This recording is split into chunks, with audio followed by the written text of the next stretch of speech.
আর আপনাদের জানিয়ে রাখি, সরকারি চাকরিতে সংরক্ষণের বিরোধিতা, ছাত্র যুব আন্দোলনে অগ্নিগর্ভ পরিস্থিতি।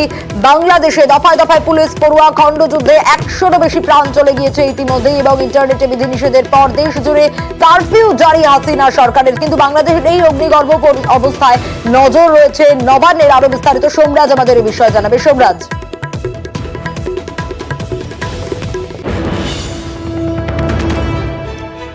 সোমরাজের কাছে আসবো, তবে তার আগে আরো একবার জানাই, বাংলাদেশের অগ্নিগর্ভ অবস্থায় নজর নবান্নের। বিষয়টি নিয়ে ইতিমধ্যেই দিল্লির সঙ্গে কথা রাজ্যের। বাংলাদেশে পশ্চিমবঙ্গের কেউ আটকে থাকলে ফিরিয়ে আনার আর্জি, পাশাপাশি দিল্লিতে রাজ্যের রেসিডেন্সিয়াল কমিশনারকেও বিষয়টি নিয়ে কেন্দ্রের সঙ্গে যোগাযোগ রাখার নির্দেশ। আরো বিস্তারিত সোমরাজ আমাদের জানাবে। সোমরাজ, ইতিমধ্যেই বাংলাদেশের পরিস্থিতি নিয়ে রাজ্যে যিনি রেসিডেন্সিয়াল কমিশনার রয়েছেন তাকে ইতিমধ্যেই নির্দেশ দেওয়া হয়েছে যাতে কেন্দ্রীয় সরকারের সঙ্গে ক্রমাগত যোগাযোগ রাখে।